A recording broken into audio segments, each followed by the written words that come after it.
You know, if you take people, and I've told you this, and you expose them voluntarily to things that they are avoiding and are afraid of, you know, that they know they need to overcome in order to meet their goals, their self-defined goals. If you can teach people to stand up in the face of the things they're afraid of, they get stronger.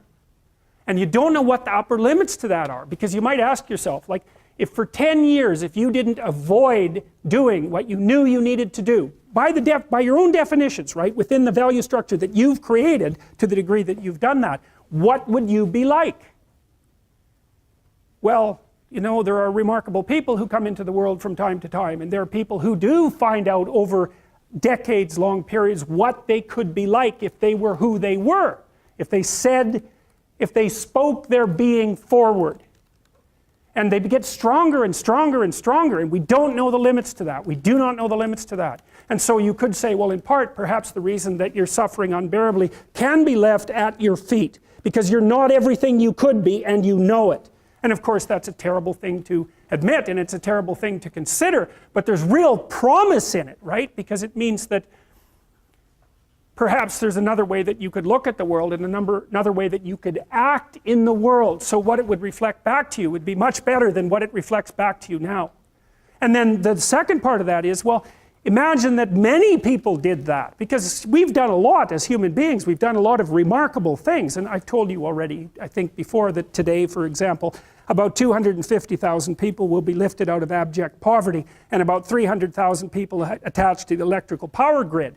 We're lifting people out of poverty collectively at a faster rate that's ever occurred in the history of humankind by a huge margin. And that's been going on unbelievably quickly since the year 2000. The UN had planned to have poverty between 2000 and 2015, and it was accomplished by 2013. So there's inequality developing in many places, and you hear lots of political agitation about that. But overall, the tide is lifting everyone up, and that's a great thing, and we have no idea how fast we could multiply that if people got their act together and really aimed at it. Because, you know, my experience is with people that we're probably running at about 51% of our capacity. I mean, you can think about this yourselves. I often ask undergraduates how many hours a day you waste, or how many hours a week you waste, and the classic answer is something like 4 to 6 hours a day. You know, inefficient studying, watching things on YouTube that not only do you not want to watch, that you don't even care about, that make you feel horrible about watching after you're done. That's probably 4 hours right there. You know, you think, well, that's 25 hours a week, it's 100 hours a month, that's 2.5 full work weeks, it's half a year of work weeks per year. And if your time is worth $20 an hour, which is a radical underestimate, it's probably more like 50 if you think about it in terms of deferred wages. If you're wasting 20 hours a week, you're wasting $50,000 a year. And you are doing that right now. And it's because you're young, wasting $50,000 a year is a way bigger catastrophe than it would be for me to waste it, because I'm not going to last nearly as long. And so if your life isn't everything it could be, you could ask yourself, well, what would happen if you just stopped wasting the opportunities that are in front of you? You'd be who knows how much more efficient. 10 times more efficient. 20 times more efficient. That's the Pareto distribution. You have no idea how efficient people get. It's off the charts.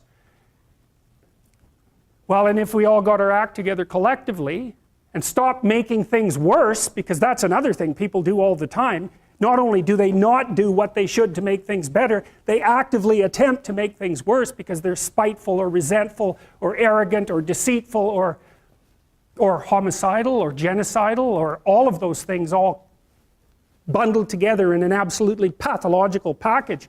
If people stopped really, really trying just to make things worse, we have no idea how much better they would get just because of that. So there's this weird dynamic that's part of the existential system of ideas between human vulnerability, social judgment, both of which are major causes of suffering, and the failure of individuals to adopt the responsibility that they know they should adopt.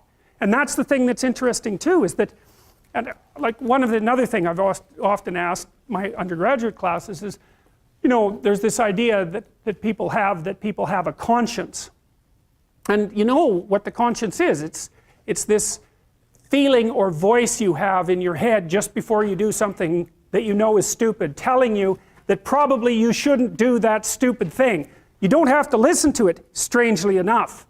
But you go ahead and do it anyways, and then, of course, exactly what the conscience told you was going to happen inevitably happens, so that you feel even stupider about it than you would if it happened by accident. Because you know, I knew this was going to happen, I got a warning it was going to happen, and I went and did it anyways. And the funny thing too is that that conscience operates within people, and we really don't understand what the hell that is. So you might say, well, what would happen if you abided by your conscience for 5 years or for 10 years? What sort of position might you be in? What sort of family might you have? What sort of relationship might you be able to forge? And you can be bloody sure that a relationship that's forged on the basis of who you actually are is going to be a lot stronger and more welcome than one that's forged on the basis of who you aren't. Now, of course, that means that the person you're with has to deal with the full force of you in all your ability and your catastrophe, and that's a very, very difficult thing to negotiate. But if you do negotiate it, well, at least you have something, you have somewhere solid to stand, and you have somewhere to live, you have a real life. And it's a great basis upon which to bring children into the world, for example, because you can have an actual relationship with them instead of torturing them half to death, which is what happens in a tremendously large minority of cases. Well, it's more than that too, because, and this is what I'll close with, and this is why I wanted to introduce Solzhenitsyn's writings to you. You see, because it isn't merely that your fate depends on whether or not you get your act together and to what degree you decide that you're going to live out your own genuine being. It isn't only your fate, it's the fate of everyone that you're networked with. And so, you know, you think, well, there's 9 billion, 7 billion people in the world. We're going to peak at about 9 billion, by the way, and then it'll decline rapidly. But 7 billion people in the world, and who are you? You're just one little dust mote among that 7 billion. And so it really doesn't matter what you do or don't do, but that's simply not the case. It's the wrong model, because you're at the center of a network. You're a node in a network. Of course, that's even more true now that we have social media. You'll know 1,000 people, at least, over the course of your life. And they'll know 1,000 people each, and that puts you one person away from 1,000,000, and 2 persons away from 1,000,000,000.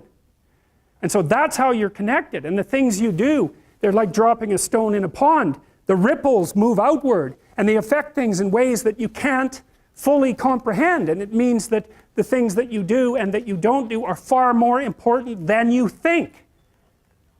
And so if you act that way, of course, the terror of realizing that is that it actually starts to matter what you do. And you might say, well, that's better than living a meaningless existence. It's better for it to matter.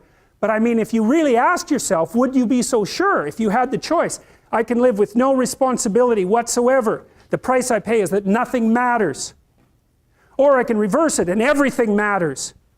But I have to take the responsibility that's associated with that. It's not so obvious to me that people would take the meaningful path. You know, when you say, well, nihilists suffer dreadfully because there's no meaning in their life, and they still suffer. Yeah, but the advantage is they have no responsibility.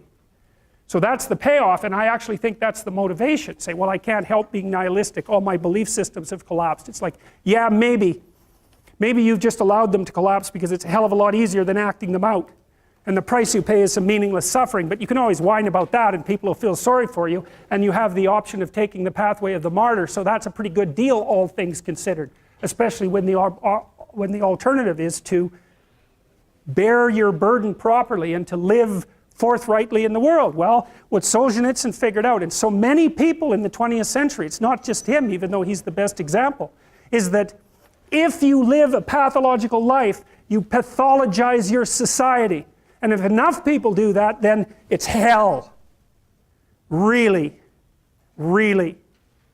And you can read the Gulag Archipelago if you have the fortitude to do that, and you'll see exactly what hell is like. And then you can decide if that's a place you'd like to visit, or even more importantly, if it's a place you'd like to visit and take all your family and friends. Because that's what happened in the 20th century.